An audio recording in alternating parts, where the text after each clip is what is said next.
harapan kami selaku kuasa hukum dan wakil dari keluarga, rehab lah, mudah-mudahan rehab lah, mudah-mudahan tadi juga saksi juga bilang, saksi ahli, bahwasanya potensi untuk hasil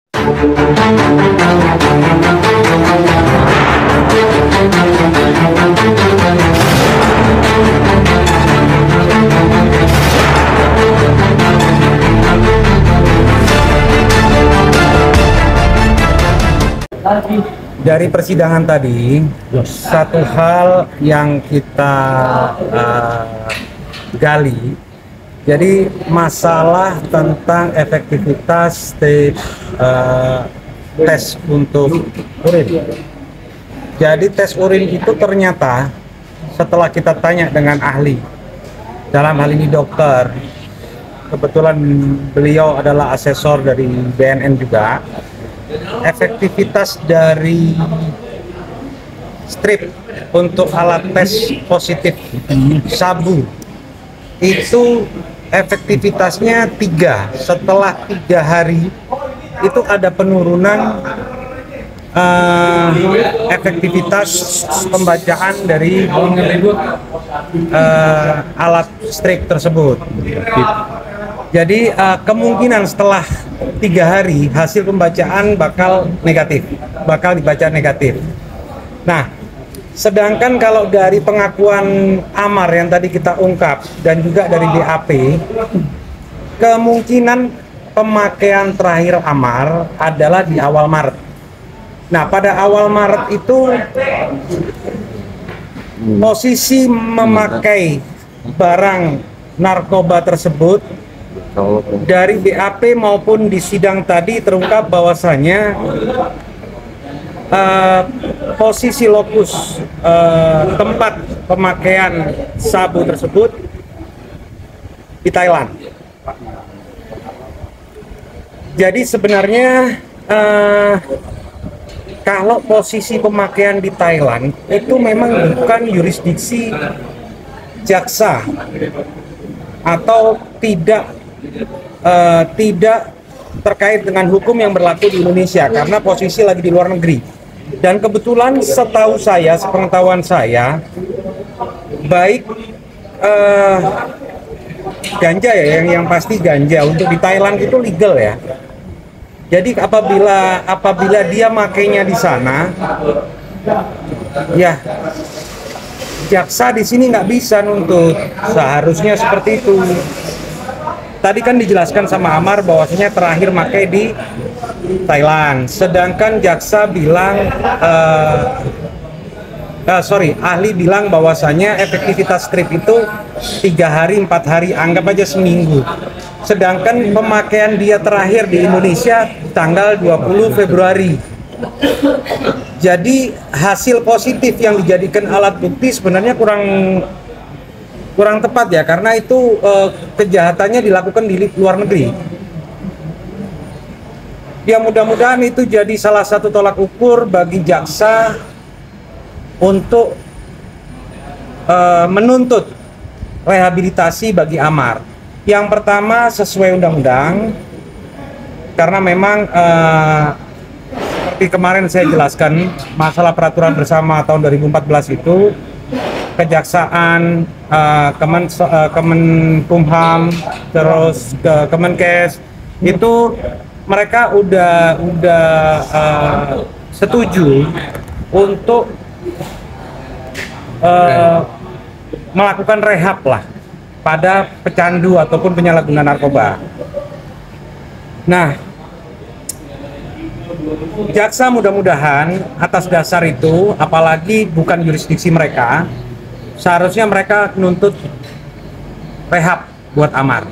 Jadi mudah-mudahan tuntutan untuk minggu depan, mudah-mudahan untuk GPU ataupun Kejaksaan Negeri Jakarta Selatan pada umumnya itu mereka menuntut untuk rehabilitasi bagi Amar. Ya, jadi mudah-mudahan Amar mendapatkan keadilan dalam hal ini, tuntutan yang sesuai dengan apa yang seharusnya dia dapat, apa yang seharusnya dibebankan kepada dia. Bang, perkiraan sidang berapa kali lagi, Bang? Wah, itu di luar wewenang saya. Cuman kalau lihat dari minggu depan tuntutan, berarti setelah itu pembelaan, setelah itu baru putusan. Karena kan terlihat sidangnya maraton ya. Ya, memang kebetulan dari pihak kejaksaan juga segera mempersiapkan saksi-saksi yang kebetulan kemarin memang langsung hadir pada sidang pertama.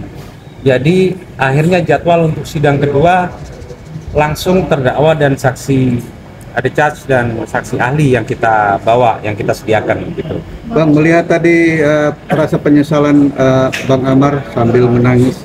Ya, Anda lihat sendirilah tadi seperti itu. Jadi memang ketiganya, kalau saya rasa ketiganya udah benar-benar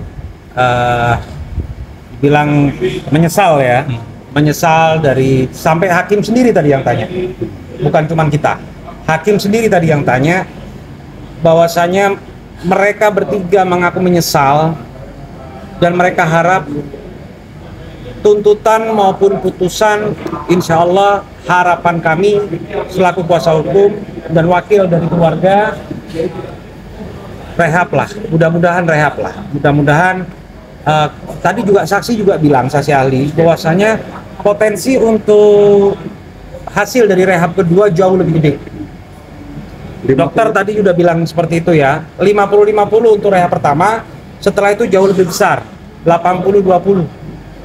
Nah, jadi memang layak banget untuk Amar untuk direhab ya, kalau saya rasa seperti itu. Tadi pemberian kan bulan Januari ya, jadi dari Januari sampai tanggal total Amar pakai berapa kali? Ya cuman Januari itu ya tanggal 20 ya. Tanggal 20 Februari, bukan Januari. Tanggal 20. Januari ada satu. Januari ada satu. 20 Februari dia pakai, untuk yang awal Maret dia pakai kebetulan di Thailand. Bang, mungkin ada faktor kesengajaan nggak sih Bang Amar menggunakan itu di Thailand supaya dia tahu kalau itu di luar yuridiksi dari sini? Kalau kesengajaan ya saya kurang tahu mengenai itu ya. Cuman yang jelas kalau di sana legal berarti dia nggak melanggar hukum di sana. Jadi seperti itu.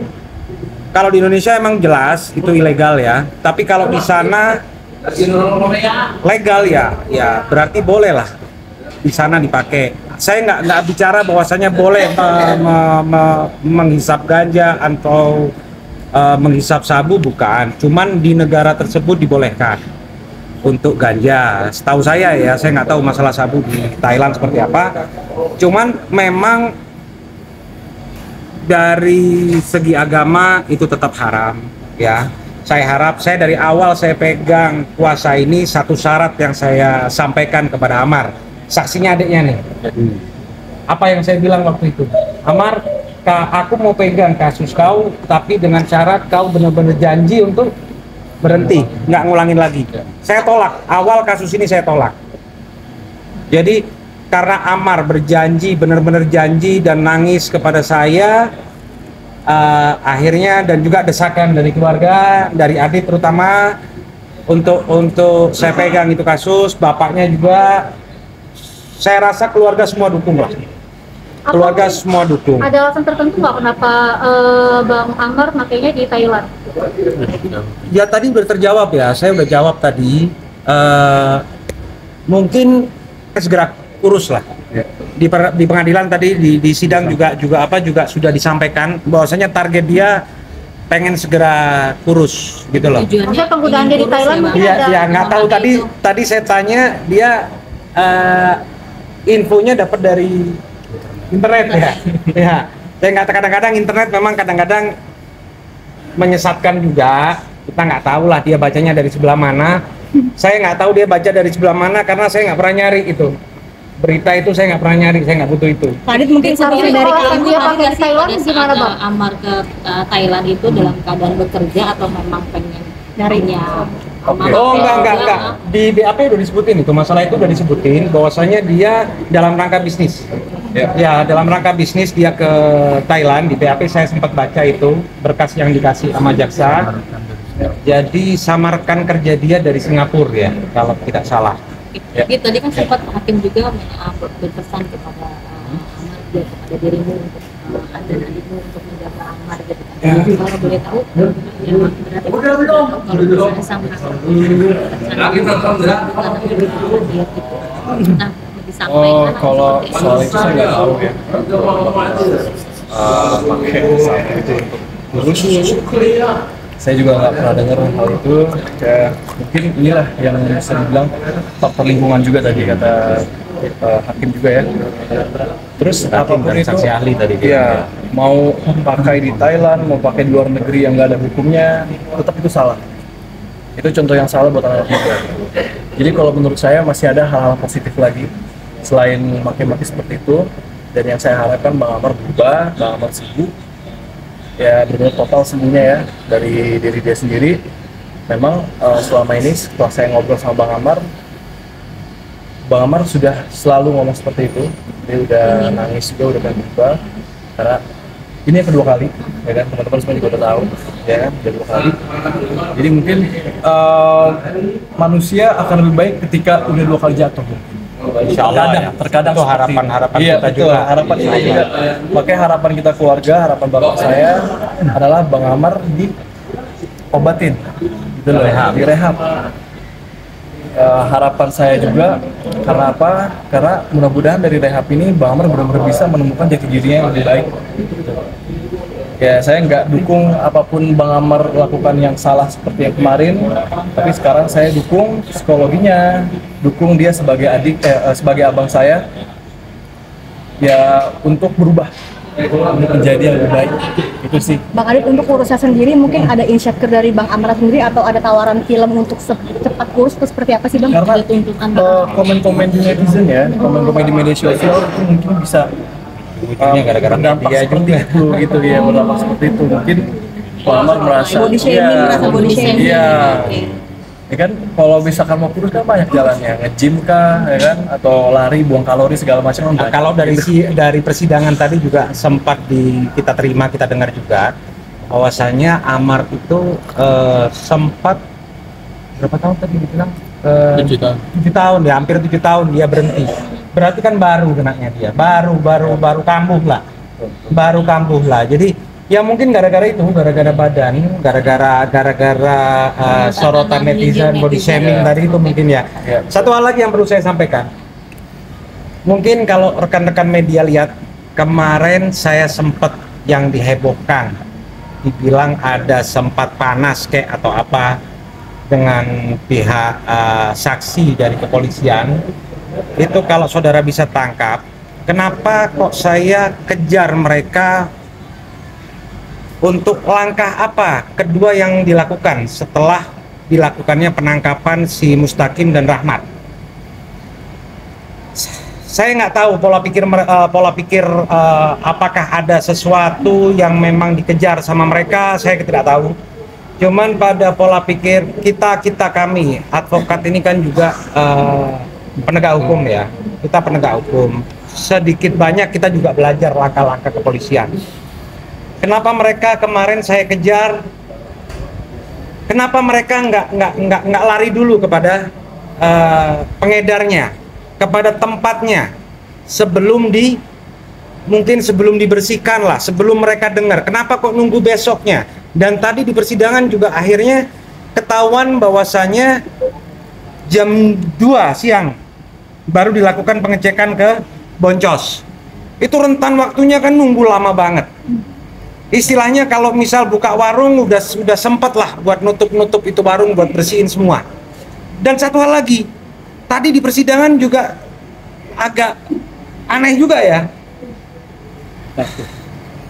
Rahmat kok sempat bilang nggak mau masuk ke area yang dituju Rahmat, dan Rahmat disuruh masuk sendiri. Kamu kalau mau masuk, kamu masuk, di videoin. Sempat bilang gitu tadi ya. Dan Rahmat menolak. Nah kalau Rahmat masuk ke area yang seperti itu, polisi aja nggak berani masuk, kok Rahmat disuruh masuk? Kenapa mereka nggak mau masuk? Kenapa mereka nggak masuk ke dalam? Padahal sempat saya tanyakan tadi kepada Rahmat, kepada Mustaqim saya tanyakan, sewaktu-waktu kalian ke sana, Sewaktu-waktu kalian ke sana, 3 kali kalian ke sana, perlu reservasi dulu nggak? Perlu pesan tempat dulu nggak? Perlu telepon dulu nggak? Perlu tanya dulu nggak tuh tempat buka? Enggak katanya. Sewaktu-waktu dia ke sana, 3 kali dia ke sana, 3 kali ada tuh barang. Berarti kan kalau memang pada saat itu langsung dilakukan pengecekan lokasi, dalam hal ini boncos, pasti ada dong. Pasti ada tuh barang. Saya kemarin sempat dia bilang saksi penangkap bilang dilakukan pengecekan di lapangan. Besoknya tidak bilang dia bahwasanya besoknya itu jam 2 siang ya. Tadi baru terungkap bahwasanya besoknya itu ternyata jam 2 siang. Dan itu pun cuman di depan gang. Kenapa kok kemarin sempat saya tanyakan, apakah lebih menarik amar daripada penjualnya? Apakah lebih menarik amar daripada pengedarnya? Itu yang saya tanyakan kemarin. Yang rekan-rekan pada bilang di media sempat ribut atau apa. Sebenarnya itu bukan ribut. Itu hal yang wajar dalam pengungkapan fakta. Kita tanya, seperti tadi di sidang juga kalian lihat sendiri, rekan saya dan saya juga mencoba mengungkap. Akhirnya terungkap bahwasanya memang benar Amar memakai terakhir kali sesuai dengan keterangan dari ahli bahwasanya efektivitas strip itu nggak terlalu jauh. Efektivitas strip itu cuma beberapa hari, berarti kemungkinan pemakaian yang positif di strip itu yang dijadikan alat bukti sama kejaksaan itu berarti pemakaian di Thailand, di mana itu di luar yurisdiksi kejaksaan. Itu satu. Kedua, di saksi Mustaqim, saksi Rahmat juga menjelaskan bahwasanya mereka mengejar ke sana, betul mengejar, tapi besoknya. Dan itu pun cuma di depan gang. Tadi rekan-rekan mungkin dengar sendiri juga ada rekaman juga bahwasanya cuma sampai di depan gang. Dan apakah si Rahmat ini mengajak mereka masuk? Malah enggak, katanya dia disuruh masuk sendiri, disuruh videoin. Bahkan Rahmat sempat bilang, mati saya kalau masuk di situ, bisa mati saya atau gimana lah, kata-katanya seperti itu. Nah, itu sangat disayangkan ya, langkah-langkah seperti itu sangat disayangkan. Kenapa kok Amar yang dikejar? Kenapa kok Amar? Berarti emang benar-benar di sini Amar ini korban. Dan tadi juga sempat disampaikan oleh saksi Mustaqim, dia yang menawari Amar. Pada pertanyaan jaksa yang kedua, sempat Amar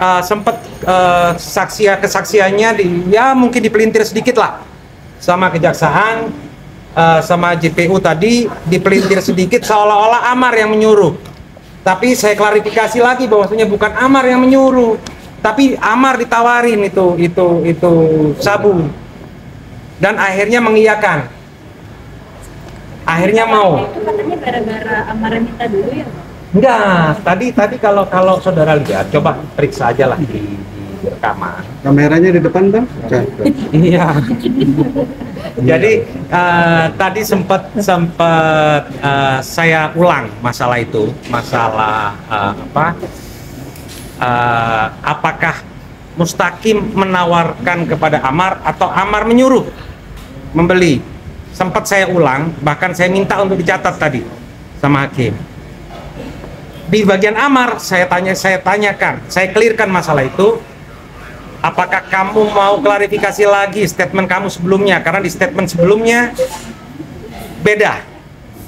Nah, Amar bilang, ya saya klarifikasi, memang saya ditawari dulu, baru saya mengiyakan. Bukan nitip ya Pak?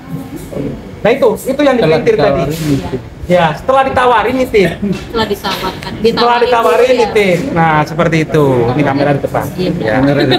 Terus Kalau permintaan Amar yang istrinya enggak, Bang bukan. Adit yang